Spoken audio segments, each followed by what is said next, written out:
aquele que sabe o caminho que deve seguir. Quem ouve a palavra de Deus é aquele que sabe o caminho que deve trilhar. Porque ele sabe que não é o caminho que ele escolheu, mas é o caminho que foi escolhido contra a sua própria vontade. É o caminho que Deus mostra e que te é escolhido contra a sua própria escolha. Aquele que ouve a voz de Deus não é direcionado pelo seu coração.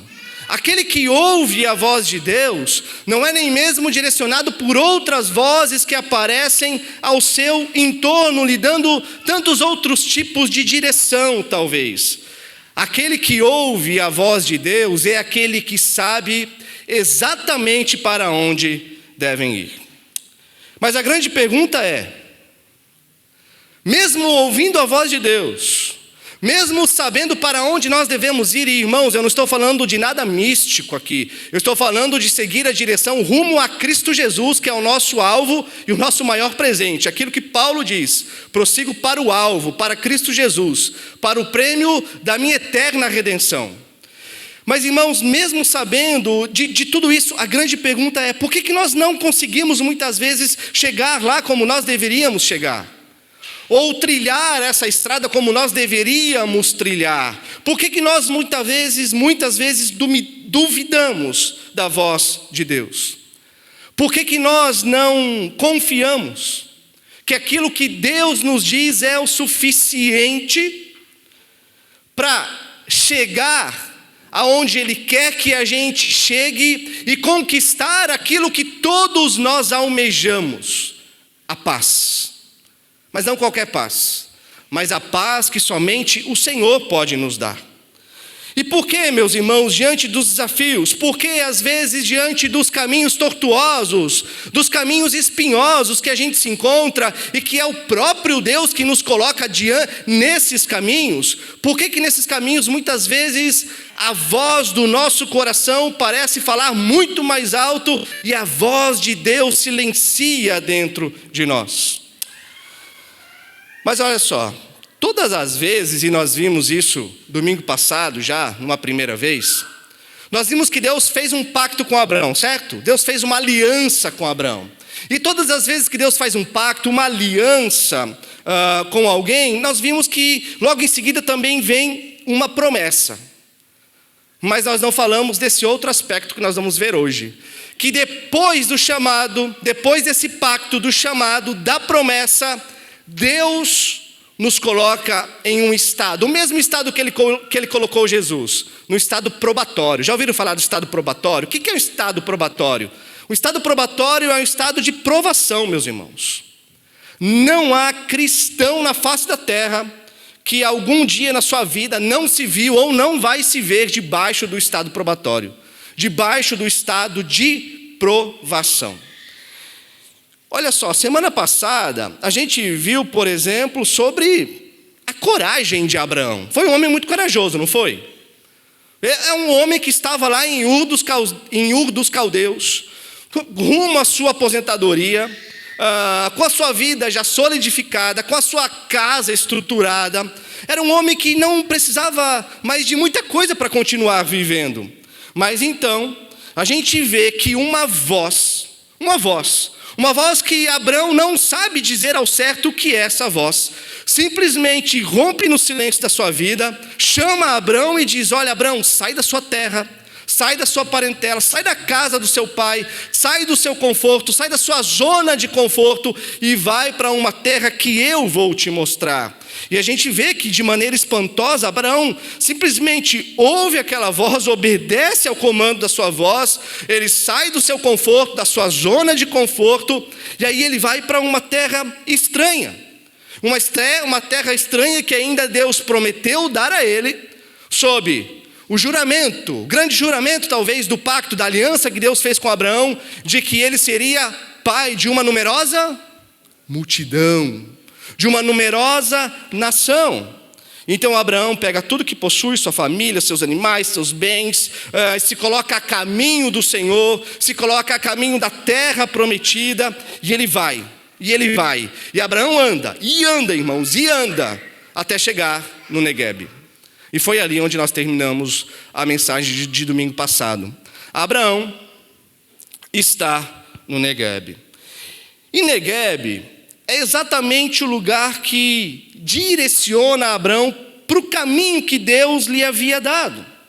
No entanto, a partir agora do versículo 10, nós vamos ver que acontece uma grande reviravolta nessa história de Abraão. E que faz a gente ler esses versículos como a gente acabou de ler e se perguntar, mas esse é realmente Abraão? Esse homem que está registrado aqui dos versos 10 ao verso 20 realmente é o Abraão corajoso que saiu do seu conforto para ir para uma terra que ele não conhecia, sem saber o que ele ia encontrar lá naquela terra? Porque quando a gente olha para Abraão, a gente lembra de qual Abraão? Qual a primeira passagem que te vem à mente? Talvez é o sacrifício de Isaac, não é? Que coragem, que homem de fé! Abraão obedeceu ao ponto de levar o seu filho Isaac para ser sacrificado, tendo fé que, se fosse necessário, Deus até mesmo ressuscitaria o seu filho e que Deus iria arrumar o cordeiro aqui naquela hora. Mas e esse Abraão, meus irmãos? Esse Abraão que está aqui agora diante da gente, que está diante da fome. Fome naquela terra, que é o homem que não obedece a Deus, que não segue a sua confiança, a mesma confiança que ele teve para sair da sua terra. É o Abraão que não confia na provisão de Deus. Não confia que o mesmo Deus que o chamou é o Deus que vai trazer provisão, é o Deus que vai cuidar dele, seja na terra onde ele estava, ou seja no Neguebe, apesar da fome. Mas agora a gente vê que esse homem tem o seu cinto apertado um pouquinho por Deus. Ele passa ou começa a passar por uma estrada espinhosa, por um tempo de sofrimento. E o que ele faz? Aí bate a incredulidade, aí bate a desconfiança na voz de Deus. E ele desce para o Egito. Então Abraão está nesse estado de provação, nessa fase de provação. Deus fez uma promessa, Abraão ouve a palavra de Deus, ele vai para o lugar que Deus havia dado, mas olha só, Deus está cumprindo a vontade de Deus, Abraão está cumprindo a vontade de Deus, Abraão está no caminho que Deus o direcionou, mas dentro da vontade de Deus ele passa exatamente por uma prova, e é a fome na terra. E o versículo 10 nos diz que não era qualquer fome, né? O que ele diz ali? Que era grande, era muito grande a fome naquela terra. Então nessa primeira parte, meus irmãos, dos versos 10 a 13, o que a gente vê? A gente vê a reação de Abraão diante do caminho que ele tem que seguir, mas ao mesmo tempo o estado de prova que ele está vivendo. Tem fome na terra, e não é qualquer fome. É uma fome onde talvez, lembram da história de Ebimeleque, em Ruth? Havia fome em Belém, não tinha pão na casa do pão. E o que aquele homem faz? Ele está preocupado com a sua família, né? E aí ele vai na terra de Moabe, procurar pão. Uma terra totalmente pagã, estrangeira, levando seus filhos para adorar deuses pagãos, levando a sua mulher para andar naquelas ruas onde ela poderia ser abusada a qualquer momento, porque era um direito daqueles homens daquela terra. Mas é uma história que vem depois de Abraão. Mas Abraão, com o mesmo sentimento piedoso, gracioso, misericordioso, e a gente vai ver que não é muito assim, né? Ele vai para uma outra terra, porque afinal de contas ele está numa terra que tem fome, mas ele olha para o lado dele e existe uma outra terra. Uma terra onde existe água e mais água para tudo que é lado. Uma terra onde existe bebida e comida com fartura, e esse lugar é o Egito, né? O Egito. E é a primeira vez que o Egito aparece aqui nas Escrituras. E Egito, meus irmãos, tem um significado ambíguo. Parece que tem um duplo significado. Por quê? Porque tem o Egito, a gente olha para o Egito, parece que é o lugar onde Deus vai escravizar o seu povo. Mas ao mesmo tempo o Egito é o lugar onde Deus salva o seu povo. O Egito é o lugar onde tem horas que é a bênção de Deus, mas tem horas que é a maldição de Deus. O Egito pode ser o lugar onde Deus vai trazer juízo sobre o seu povo, mas ao mesmo tempo é onde Deus salva o seu filho. Quem vai saber o que é o Egito? Se realmente é bom, se realmente é mal. Abraão foi para lá. O Egito, meus irmãos, era exatamente a solução que Abraão viu nesse momento, como a forma mais plausível. Mas o problema é que para ir ao Egito, o que precisava acontecer? Abraão precisava desviar do caminho. E esse é o problema de Abraão. Por quê? Não dá para descer ao Egito sem sair do caminho de Deus. Não dá. E o que a gente vê aqui são duas atitudes de Abraão. As duas atitudes refletem um Abraão que não confiou em Deus, que desconfiou da voz que ele ouviu de uma maneira tão audível. E essas duas atitudes revelam um homem que passou a agir sem fé. E porque ele passou a agir sem fé, desacreditou da voz de Deus, da palavra de Deus. Então, o segundo movimento de alguém que age sem fé é o quê? É um desvio da sua conduta, é um desvio da sua moral, é agir de uma forma a desobedecer a Deus, não somente por questionar a sua verdade, mas por se perder também naquilo que Deus queria para ele. E o primeiro desvio, que é o desvio de fé, está exatamente aqui no verso 10. Abraão precisa descer ao Egito, porque lá tem fome, lá em Canaã tem fome. No Negueb tem fome. E ele não acredita que Deus vai supri-lo na terra do Negueb. E que ele vai conseguir chegar na terra do Senhor, sobre a proteção do Senhor, sobre os cuidados do Senhor. Então, ele segue o seu caminho pensando, eu vou buscar alimento onde eu sei que tem alimento. Eu vou buscar, eu preciso encher a minha barriga. Mesmo pensamento de Abimeleque, eu preciso encher minha barriga. Eu preciso, aqui tem fome, mas eu sei onde tem alimento. Nem que para isso eu precise me desviar dos caminhos do Senhor. Então ele simplesmente resolve mudar a rota. Abraão então põe em xeque a sua confiança em Deus, e uma vez que ele já não confia mais em Deus, uma vez que Deus já não é mais levado em consideração, então o que ele põe em xeque agora é a sua conduta moral. Primeiro é a fé, depois é a crise moral. E a crise de fé, meus irmãos, é exatamente a descrença de que a voz de Deus é sábia o suficiente. E escolheu o melhor caminho para mim e para você. É parar de crer que aquilo que a voz de Deus tem para nós, de que o direcionamento que Deus tem para nós é o melhor. E a partir dessa dúvida, então você questionar a confiabilidade de Deus e dizer assim, chega, a partir de agora eu tomo as rédeas da minha vida nas mãos, chega, a partir de agora eu sei o que é melhor para mim. E aí então, por causa desse sofrimento, por não confiar na voz de Deus, em seguida, a atitude de Abraão leva ele a ter uma atitude imoral, que vão dos versos 11 a 13. Olha o que diz lá. Quando se aproximava do Egito, quase ao entrar, disse a Sarai, sua mulher, ora, bem sei que você é uma mulher muito bonita, os egípcios quando virem você vão dizer, esta é a mulher dele, então eles vão me matar, deixando você com vida. Diga, pois, que você é minha irmã, para que me tratem bem por sua causa, e por amor a você me conservem a vida. Está vendo como é perigoso casar com Abraão? Não é verdade? É perigoso casar com Abraão, porque ele se preocupa só com ele mesmo. É aquele homem que não está interessado naqueles que estão ao redor dele. É aquele homem que se preocupa apenas com a sua pele, com a sua felicidade, com o seu prazer, com a sua alegria. Quando o sujeito não teme mais a Deus, ele só teme a sua própria morte.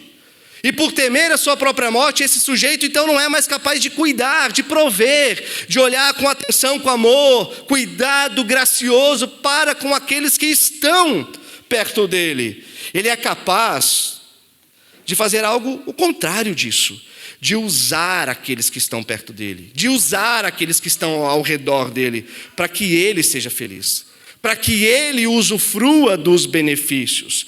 E é interessante, né, meus irmãos, como a gente tem um versículo que às vezes é um pouco mal citado, mas que diz que um abismo puxa um outro abismo. A gente poderia trazer para cá e dizer que quando a gente abre a porta para um pecado, outras portas para outros pecados se abrem.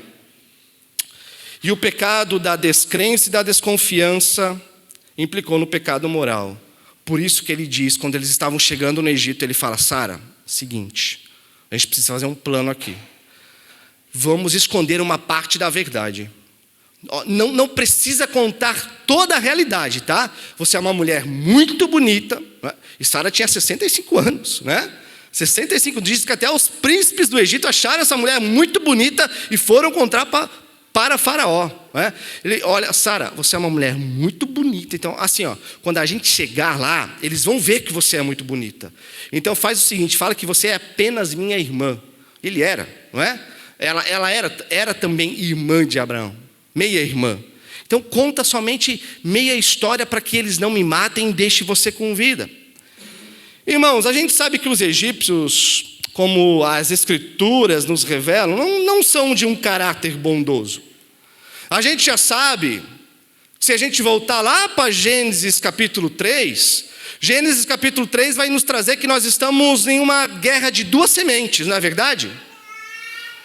A semente da mulher, do descendente da mulher e a descendente da serpente. A história da redenção é uma guerra entre essas duas sementes. Quando você olha para a sociedade, nós temos aqueles que não gostam do povo de Deus, certo? Nós temos aqueles que não gostam dos crentes e que guerreiam contra a verdade que nós dizemos ser absoluta. Esses são o povo descendente da semente da serpente. E o egípcio era cheio dessa semente. Então Abraão sabia que indo para lá, ele estava correndo risco de vida. É por causa desse povo ali, que é semente da serpente, que Deus enviou o dilúvio. Por causa desse povo ali que Deus confundiu a língua em Babel. E eles estão no Egito. E eles manifestam seu caráter mau. E Abraão sabe disso. Mas ele tem uma chance. E qual é a sua grande chance? É usar aqueles que estão ao seu lado. É usufruir da beleza da sua esposa. Mas só vai dar certo, como eu disse antes, se ele ocultar a verdade. Não precisa falar que você é minha esposa, Sara. E Abraão, irmãos, está planejando exatamente isso. Temos que ir para o Egito. Aqui só tem fome, lá é a nossa salvação. Só que para ir ao Egito, eu preciso abrir algumas concessões. Só que para ir ao Egito, eu preciso me corromper para isso. E aí então nós vamos entrar agora na segunda parte do texto, que mostra algo além do plano de Abraão. Agora mostra a queda de Abraão. Porque enquanto era só um plano, não é? Se é só um plano, ainda está bom. Abraão podia dar um passo para trás, não é? E desistir de realizar aquilo que ele estava querendo realizar. Mas a gente vê que não é isso que acontece. Ele planeja e ele cai. Olha o verso 14. Quando Abraão soube... Tendo Abraão entrado no Egito, os egípcios viram que a mulher era de fato muito bonita. Ou seja, Abraão desconfiou que isso ia acontecer. E de fato isso acontece. Aí vem os versos 15 e 16. Os príncipes de Faraó a viram e foram elogiá-la diante de Faraó. E a mulher foi levada para a casa de Faraó. Este, por causa dela, tratou bem Abrão, o qual veio a ter ovelhas, bois, jumentos, escravos, escravas, jumentas e camelos. Abrão foi por um caminho tortuoso. Abrão simplesmente decidiu: eu vou para o Egito. E ele decide livremente desobedecer a voz de Deus. Mas não tem algo que te chama a atenção aí, principalmente no versículo 16? Meus irmãos, o que nos chama a atenção? Que mesmo assim ele prosperou. Essa é a queda. A queda, meus irmãos, é exatamente o momento que o sujeito realiza o plano, e o plano é contrário à vontade de Deus, mas quando ele realiza o plano é engraçado, não é? Porque parece que ele prospera, parece que o plano realmente dá certo, mas ele só não dá certo porque é Deus que está guiando Abrão, mesmo quando ele vai para o Egito. A gente tem uma péssima mania, principalmente dentro do nosso evangelicalismo brasileiro, uma péssima mania, e eu não sei de onde surgiu isso, de falar assim: quando eu obedeço, Deus está com a sua mão sobre mim. Eu desobedeço, Deus tira a sua mão de mim. Eu obedeço, Deus coloca a sua mão sobre mim. Eu desobedeço, Deus tira a sua mão de mim. Não é? Nós temos uma péssima mania de ver Deus colocando a mão, tirando a mão, colocando a mão, tirando a mão, como se a gente tivesse que fazer meio que um jogo de videogame, né? Ficar lá apertando, para garantir que Deus não vai tirar a sua mão da gente. Meus irmãos, como se mesmo quando a gente estivesse andando por caminhos tortuosos, a mão de Deus não estivesse ali sobre nós. Como se a gente acreditasse que mesmo indo para o Egito, ali nós não vamos ver a face de Deus. Meus irmãos, é como se a gente acreditasse que no jardim do Éden existe um arbusto que pode nos esconder de Deus e fazer com que Deus não nos veja. Então, meus irmãos, a terceira parte é muito interessante porque ela vem com o livramento. Mas a gente vai ver que antes do livramento, ele acontece, mas ele não vem sem juízo. Deus livra Abraão, mas não sem juízo, e isso é interessante aqui. Por quê? Porque é só agora que Deus aparece no texto. Olha os versos 17 a 19.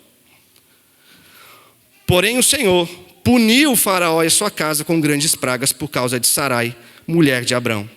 Faraó chamou Abrão e lhe disse: o que é isso que você fez comigo? Por que não me disse que ela era sua mulher? Por que me disse que ela era sua irmã? Foi por isso que tomei para ser minha mulher. Agora, pois, aqui está sua mulher. Tome-a e vai embora daqui. Então a gente vê que quem que envia o juízo? Deus. É Deus quem envia o juízo em Faraó, na casa de Faraó, por causa da esposa de Abraão, por causa de Sarai. Isso nos lembra, por exemplo, uma cena anterior de Gênesis. Quando Deus fez um pacto com Adão. Nós também temos um pacto aqui de Deus com Abraão. Nós temos o estado de prova de Abraão. Como também nós temos o estado de prova de Adão, diante da árvore do conhecimento do bem e do mal. Abraão diante da fome. E no estado probatório, de prova de Abraão, ele tinha a possibilidade de recuar. Mas o que ele fez? Não recuou. Abraão não recuou. Diante do estado de prova de Adão, o que Adão fez? Adão também não recuou. Mas quando Abraão concretiza a sua desobediência, assim como Adão, a gente vai ver que ambos são confrontados. Deus confronta Adão. Mas o que a gente vê aqui agora não é Deus confrontando Adão. A gente vê algo vergonhoso para Abraão. A gente vê que é Faraó quem confronta Abraão. E o que nos chama a atenção é justamente esse fato de um descrente chamar a atenção de um crente. Meus irmãos, Deus aqui usa um impuro para chamar a responsabilidade de um puro, mas que se fez impuro porque resolveu desobedecer a Deus. E Deus usa aqueles que são contrários a Deus para exortar aqueles que se dizem servos de Deus. Não é verdade? Talvez você já passou por uma situação dessa, onde alguém no seu trabalho, na sua família, com seus amigos, no seu esporte, não sei, alguém olhou para você e disse assim: mas você não é crente? Não é verdade? E a gente fica: mas quem é você para falar isso? E ele está certo? A gente não é crente? Deus diz para a gente: olha, sede santo como eu sou. Fique com medo, não porque ele fala isso, fique com medo quando ele falar: mas Deus não falou para você ser santo como ele é santo? E é mais ou menos isso aqui que a gente encontra Faraó fazendo com Abrão. E Abrão está em apuros, porque agora não é só Faraó que sabe que ele é marido dela. Como tudo o que está acontecendo aqui é culpa de Abrão. Mas qual é a reação de Faraó? O verso 20. Faraó deu ordens aos seus servos a respeito de Abrão. E eles o acompanharam, a ele, a sua mulher e a tudo o que possuía. Então essa terceira parte, como a gente já viu, ela vem com juízo, com confronto. Mas olha só, ela também vem com restauração. Ela vem com restauração. E aqui é aquele momento da gente olhar para o texto e falar, peraí, como assim? O cara fez o que fez. O cara desobedeceu, levou juízo para Faraó, para sua casa, entregou a mulher dele. E ainda ele sai do Egito levando uns troquinhos. Não é verdade? Ele desobedeceu o Senhor e sai do Egito ainda prosperando. Mas irmãos, vamos lá. O que esse texto pode falar para a gente hoje? Primeiro, você percebeu que Deus não falou aqui nenhuma vez com Abrão? Você percebeu? O que acontece dos versos 1 a 9? Dos versos anteriores? A gente encontra Deus falando o tempo todo com Abrão. É a voz que irrompeu no silêncio da sua vida, é a voz que está com Abrão enquanto ele está peregrinando pela terra, cultuando a Deus, no mesmo momento em que ele está levantando altares a Deus, esses cultos a Deus. Mas a gente vê que aqui nesse segundo texto, Deus simplesmente não fala com Abrão. E a gente sabe que existe fome na terra, e que a fome na terra é prova de Deus. Mas no momento que Abrão resolve fazer o que o seu coração manda, a partir do momento que ele resolve desobedecer a Deus, Deus para de falar com Abrão. Abrão para de ouvir a voz de Deus. Abraão, nesse momento, se torna surdo para a voz de Deus. Então, a primeira coisa, meus irmãos, que a gente deve aprender nesse texto é que quando a gente para de confiar em Deus, é que quando a gente tem uma atitude para com Ele, não de fé, não de confiança, não de acreditar na sua provisão, no seu cuidado, mas de desconfiança e de incredulidade, a gente para de ouvir. Mas uma primeira lição que a gente aprende aqui, que a gente precisa aprender a confiar na voz de Deus. A gente tem que acreditar que por mais que o caminho que Deus nos direcionou parece ser um caminho terrível, e às vezes é. Parece ser um caminho cheio de fome, e às vezes é. A gente precisa continuar acreditando que é Ele que está no controle de tudo. A gente precisa continuar acreditando que Ele vai nos trazer provisão. Amém? Segundo, esse Abraão aqui, meus irmãos, quando a gente olha, é aquilo que eu comentei antes. Esse Abraão aqui não é o Abraão do Monte Moriá. Não é o Abraão crente, resoluto, acreditando de que Deus iria providenciar o carneiro se fosse necessário ali, mas que não iria ser necessário sacrificar o seu filho Isaque. Abraão aqui não é aquele Abraão de Hebreus que diz que ele é o pai da fé. Aqui é o Abraão que no começo da sua caminhada está aprendendo a lidar com uma voz. Uma voz que ele nem sabe direito de quem é ainda, mas que ele está aprendendo a lidar com essa voz que irrompeu no silêncio da sua vida. E esse texto, meus irmãos, é para aqueles que estão ouvindo a voz de Deus. É para todo aquele que está aprendendo a palavra de Deus, mas que talvez estão ali gatinhando. Ou um pouquinho mais, talvez estão ali nos seus primeiros passos, e nesses primeiros passos começam a desacreditar naquilo que Deus falou. Começam a desconfiar na palavra de Deus, porque o caminho começou a ficar difícil. Porque ele encontrou sofrimento no caminho. Porque ele encontrou espinhos no caminho. Porque ele encontrou coisas no caminho que ele achava que caminhando com Deus ele nunca iria encontrar. Mas aí então ele passa a desconfiar da voz de Deus. Abraão fala aqui exatamente para aqueles que no início da sua peregrinação de fé ainda não conseguem confiar de fato na voz de Deus. Talvez porque ainda não tiveram experiências com a voz de Deus, como aqueles crentes mais maduros talvez já tiveram. E que por isso esses que começam a caminhar, e talvez você esteja pensando assim, meu Deus, eu não comecei a caminhar hoje, eu ainda vacilo, é verdade. Assim como esses que começaram a caminhar, também os crentes mais maduros também podem vacilar na caminhada.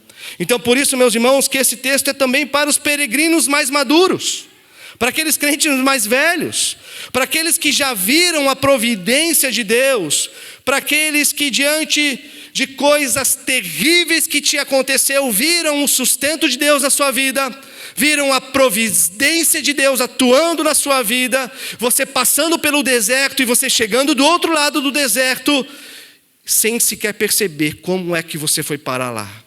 Mas simplesmente você olha para trás e você consegue perceber que uma mão muito maior e muito mais forte te sustentou para que você chegasse onde você chegou.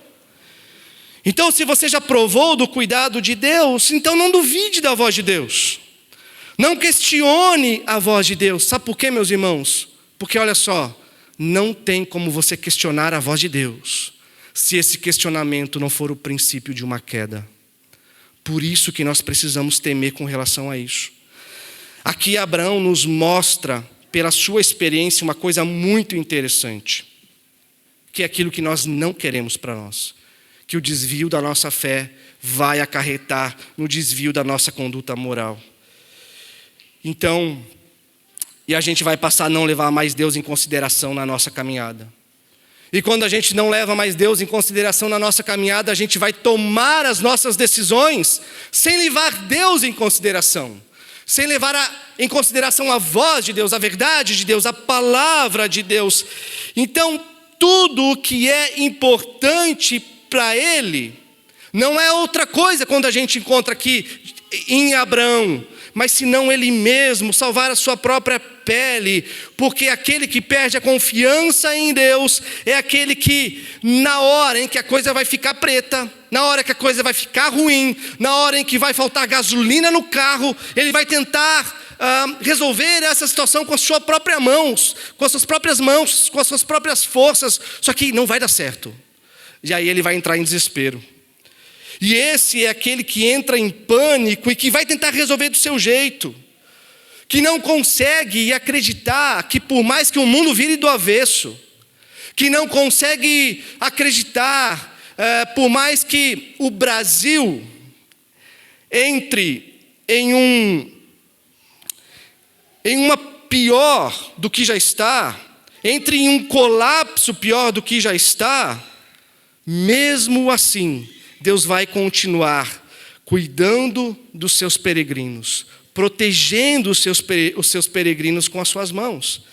Essa confiança, meus irmãos, é a única confiança que vai fazer eu e você resistir à tentação de, na hora da provação, confiar em nós mesmos, confiar na nossa própria avaliação da realidade. Porque olha, a gente pode olhar para a nossa vida, a gente pode fazer os melhores planos para a nossa vida, projetar como nós vamos chegar, aonde nós queremos chegar, mas preste atenção. Existe uma variante da qual nenhum de nós tem controle nenhum. Sabe qual que é o nome dessa variante? O dedo de Deus. Ninguém controla o dedo de Deus.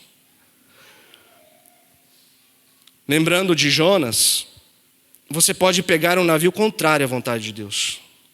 Você pode se dirigir a Tarsis, porque você pode achar que Tarsis é o melhor caminho. Mas se Deus falou que você vai para Nínive, é em Nínive que você vai ir. Você pode comprar o bilhete para Tarsis, você pode entrar no navio para Tarsis, você pode estar no meio do trajeto para Tarsis, mas no meio do trajeto, Deus vai pôr uma tragédia na sua vida que vai te levar de volta para Nínive. Porque se essa é a vontade de Deus, você pode querer ir para Tarsis, mas para Tarsis você jamais chegará. Você pode querer ir para o Egito, Mas no Egito você jamais chegará. É para o Negueb que você vai voltar. O que diz o verso 1 do capítulo 13? Abraão saiu do Egito e foi para o Negueb. Então, meus irmãos, a gente olha para isso, Abraão perdeu tempo. Toda a nossa tentativa de resolver as situações, os conflitos da nossa vida, os conflitos que surgem na nossa caminhada, com base exclusivamente na nossa maneira de querer realizar ou de resolver a nossa realidade, vai sempre nos conduzir a um atraso. Mas olha, esse atraso também faz parte do plano de Deus, tá? A mão de Deus, ou as mãos de Deus também está no atraso. A mão de Deus, por exemplo, está no grande peixe que engole Jonas. A mão de Deus está sobre Faraó. A mão de Deus, meus irmãos, está sobre tudo e governa tudo. Por isso que Abraão pode sair do Negueb e ir para o Egito. Mas no Egito ele vai encontrar Deus. Porque Deus é como uma ursa brava. Uma ursa brava que persegue quem ele quer perseguir e ele encontra aquele que ele quer encontrar. E Deus encontra Abraão o tempo todo. E ele vai fazer Abraão voltar para o caminho que ele quer que Abraão esteja. Em outras palavras, a graça de Deus é irresistível. Não tem esse negócio de você dizer assim, não, Senhor, tá bom, agora eu me entrego. Não, Senhor, agora eu não vou me entregar. Não, Senhor, agora eu me entrego. Não, agora não. Irmãos, Deus não quer saber disso. Deus não quer saber se a gente quer se entregar ou não. Deus sabe que a gente é tudo doido. E Ele sabe que a gente anda somente por aquilo que a gente enxerga. E a gente vai traçar a nossa vida, os planos, a rota para a nossa vida, de acordo com aquilo que a gente enxerga. Por isso que Deus, Ele não nos dá autonomia. Aliás, às vezes Ele até dá autonomia, mas é só para ver o quanto a gente é louco. Às vezes Ele dá autonomia, mas é só para ver o quanto a gente é doido. O quanto a gente não sabe fazer as próprias escolhas. O quanto a gente não sabe aquilo que é o melhor para a nossa vida. E é tão interessante, meus irmãos, quando a gente, ao ouvir a palavra de Deus, e a gente vê aqui que Abraão é uma voz que rompeu no silêncio da sua existência. Uma voz que foi maior do que a voz do seu próprio coração, do que a voz do seu próprio interior. Uma voz que foi mais alta do que todas as vozes que ele tinha ao redor dele. E que talvez falavam, Abraão, você é louco de ir para essa terra, cara, você nem sabe o que você vai encontrar lá. Você já está quase aposentando, tem casa boa, tem conforto, você tem a sua família. E Abraão falava, não, eu não sei bem o que é essa voz, mas eu vou seguir essa voz. Mas é tão interessante, meus irmãos, mesmo a gente vendo, e nisso tudo, claro que a gente vê a permissão de Deus para mostrar o quanto nós somos limitados e falhos. Mas é interessante que ao mesmo tempo, quando a gente ouve a palavra de Deus, nós descobrimos que a inclinação natural do homem, como foi com Abraão, é duvidar da voz de Deus. Não é verdade? É desconfiar da palavra de Deus. Mas que bom que nas Escrituras nós encontramos uma outra história. Entre tantas histórias de homens que duvidaram da palavra de Deus, assim como Abraão, nós encontramos a história de um servo resoluto em obedecer, que foi Cristo Jesus.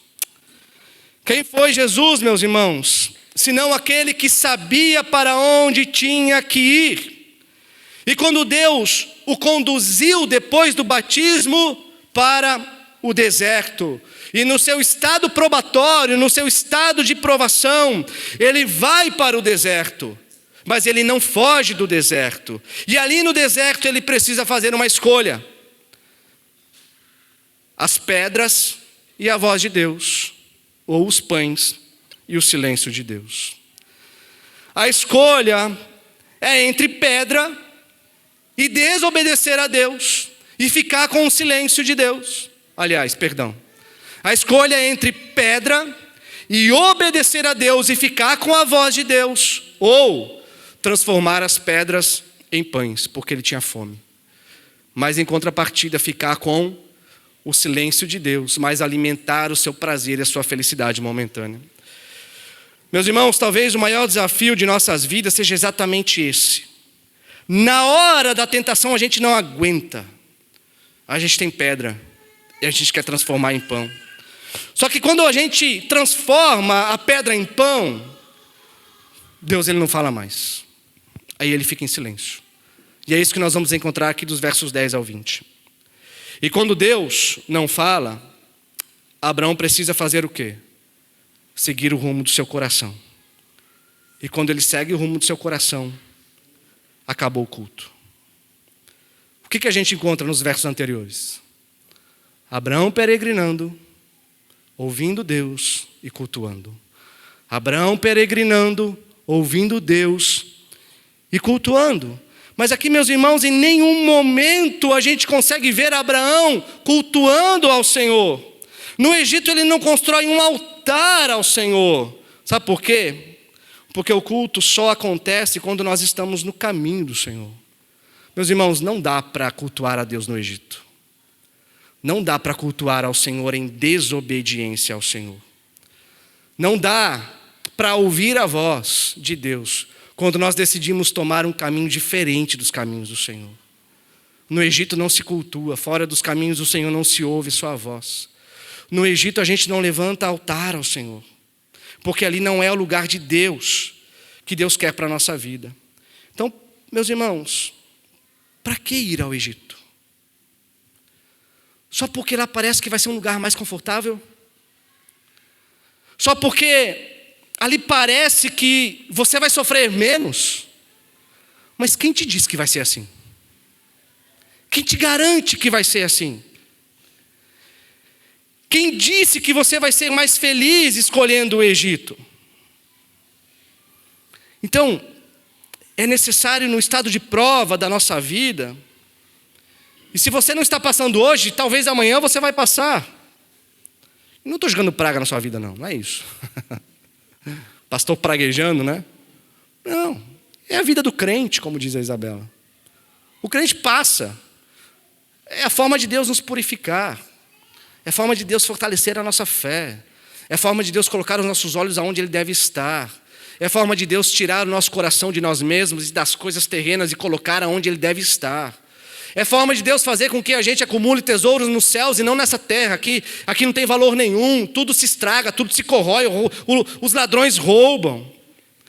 Então, meus irmãos, é necessário no estado probatório da nossa vida entender que resistir é se submeter a Deus. Que resistir é ouvir a voz de Deus e às vezes falar, tá bom, Senhor, eu não entendo, mas eu vou. Então a primeira lição que Abraão vai ter na sua vida é aquela em que ele precisa resistir ao Egito, submetendo-se à vontade de Deus. E aí talvez agora você pense assim, Gabriel, mas meu Negueb está difícil. A situação no meu Negueb está muito complicada, eu acho que eu vou ficar louco, eu acho que eu estou entrando em parafuso, eu acho que Deus não vai me livrar dessa. Meus irmãos, por quê? Para que entregar os pontos? Para que duvidar da voz de Deus? Para que desconfiar de que a palavra de Deus é o melhor para as nossas vidas? Para que tentar encontrar uma solução humana? Por que não esperar até o último minuto? Deus não chega atrasado. Ele chega exatamente no tempo que Ele tem que chegar. E é nesses momentos, meus irmãos, que Deus forja um povo para si.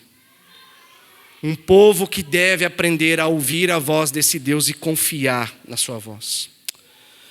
Pastor, eu estou começando a minha vida cristã. Qual seria o melhor conselho que alguém que já anda com Cristo poderia me dar? E eu poderia te dizer isso de forma bem tranquila e com certeza que não existe um outro conselho, uma outra lição melhor do que aquela que vai te colocar sempre de joelhos diante de Deus. E dizendo, Senhor, tá bom, eu não entendo o que está acontecendo. Tá bom, Senhor, além de não entender, eu até não concordo. E eu até queria te dar até uma opinião sobre isso, mas tá bom. Mesmo não entendendo, mesmo não concordando, eu confio. porque é a sua voz. Eu confio porque é a sua palavra. Eu confio porque é por aqui que o Senhor me direcionou. Então eu sei que é o melhor para mim. Então a primeira experiência de Abraão, meus irmãos, não foi de fidelidade, mas de infidelidade. Porque é engraçado, né? A gente parece que precisa sofrer as marcas da infidelidade para aprender a sermos fiéis. Então eu quero te encorajar. Porque eu tenho certeza que assim como eu, você também já desobedeceu à voz de Deus. Que assim como eu, você também já questionou a voz de Deus. E que se você resolveu dar os rumos da sua vida de acordo com aquilo que você achou o melhor caminho que você deveria seguir, eu quero te encorajar a mais uma vez voltar os seus olhos para Deus. Mais uma vez voltar o seu coração ao Senhor e dizer: Senhor, eu quero a tua vontade. Mas eu sou fraco, eu sou limitado, então me ajuda. Porque só pede ajuda quem é fraco, não é? Só pede ajuda quem é limitado. E meus irmãos, Deus ama quando a gente se coloca em fraqueza diante dele. Sabe por quê? Que você tem que pedir que a vontade do Senhor seja feita na sua vida, porque mesmo que você não queira, ela vai ser feita. Mesmo que você queira ir para algum outro lugar, é para o Negueb que Deus vai te direcionar. Mas tem uma grande diferença. Você pode voltar para o Negueb de forma pacífica, ouvindo a voz do Senhor. Ou você pode voltar para o Negueb assim como Abraão, sendo chutado do Egito. Sendo enxotado do Egito. E a grande pergunta é, meus irmãos, por que não confiar na voz do Senhor? Por que esperar a desgraça acontecer? Será que a nossa corrupção como povo de Deus não é fruto, primeiramente, da nossa incredulidade na voz do Senhor? Então, para que pegar atalhos? A gente ama um atalho, né? Quando eu era criança, a gente falava o carreirinho, né? Preciso de um carreirinho para me chegar mais rápido. Para que pegar atalhos? Para que tentar burlar a voz de Deus e não confiar em Deus? Por que não acreditar que o caminho mais longo, que o caminho difícil, é exatamente o melhor caminho a seguir? Por que escolher o caminho que vai livrar a sua pele? Por que não escolher aquele caminho em que você vai glorificar a Deus e que preciso for, você vai entregar a sua vida para que Deus seja glorificado? Por que preferir escolher os seus caminhos e não os caminhos de Deus? Para que preferir ouvir a sua voz e não a voz de Deus? E eu quero ler um texto com os irmãos, eu peço que os irmãos abram comigo e daqui nós vamos concluindo. Isaías 50, versículo 10.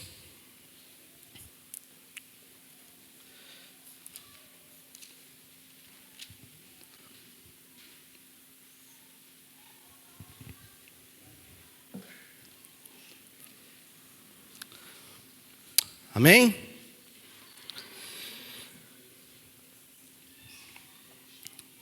Isaías 50:10 diz: quem de vocês, é uma pergunta, quem de vocês teme o Senhor e ouve a voz do seu servo?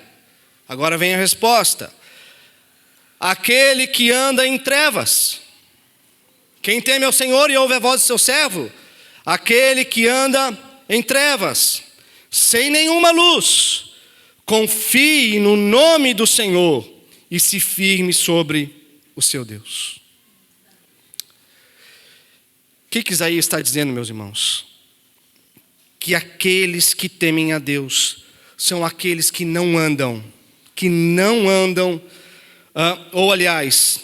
aqueles que temem a Deus, são aqueles que andam nas trevas, mas sem luz nenhuma, mas ouvindo e confiando na voz de Deus. O que Isaías coloca aqui para a gente, meus irmãos, é um bem-vindo às trevas de Deus. Talvez você nunca pensou em Deus dessa maneira. É um bem-vindo às trevas de Deus. Isaías está dizendo que são trevas abençoadoras que humilham, mas que não são como as trevas de Satanás. Porque Jesus diz que Satanás, ele é um anjo que não se veste de trevas, mas é um anjo que se apresenta diante de nós como um anjo de luz. Então, benditas trevas de Deus, trevas que podemos simplesmente caminhar, ouvindo a sua voz. O que Isaías está dizendo é que bendito é aquele que anda nas trevas sem luz nenhuma, porque ele descobre que ele não precisa de luz para ver, ele precisa de uma voz para ouvir.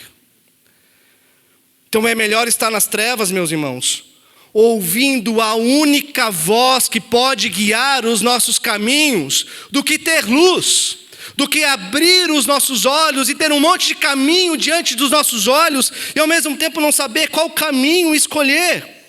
Então a melhor coisa que você pode fazer é ouvir a voz de Deus e não acender a luz do dia nas trevas. Pois quando você acende a lâmpada, aí então você não vai mais ouvir a voz de Deus. Você vai ser guiado pelo seu coração, pelo seu entendimento.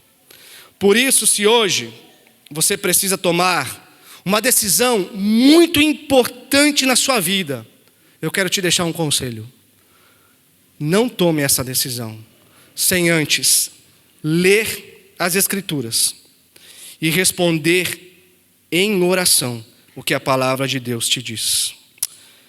Para que a tua oração não seja a agenda do tratamento de Deus, mas para que a palavra de Deus seja a agenda do tratamento de Deus na sua vida.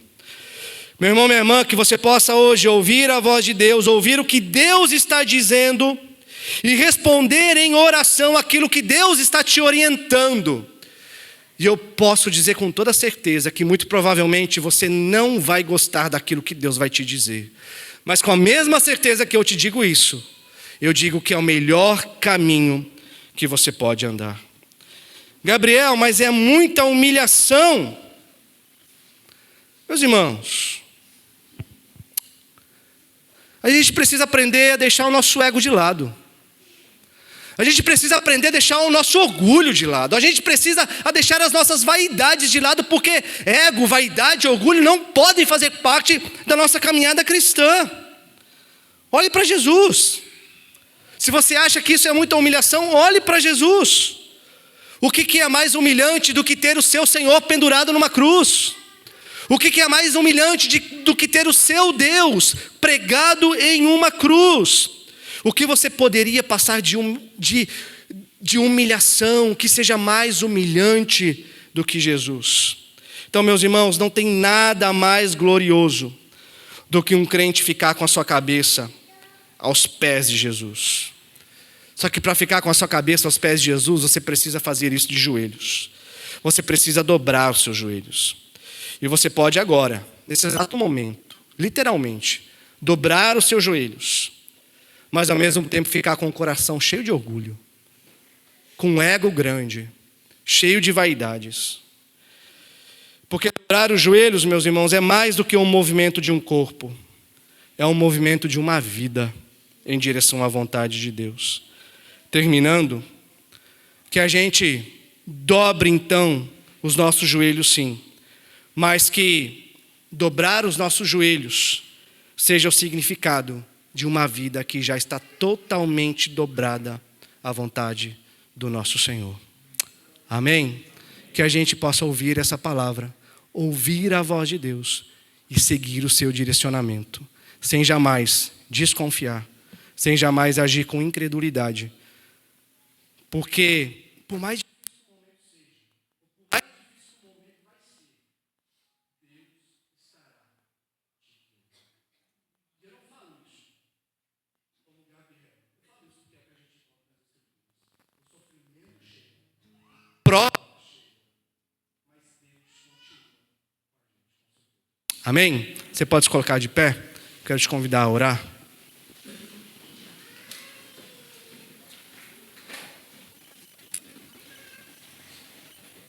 Você pode curvar sua cabeça, fechar seus olhos.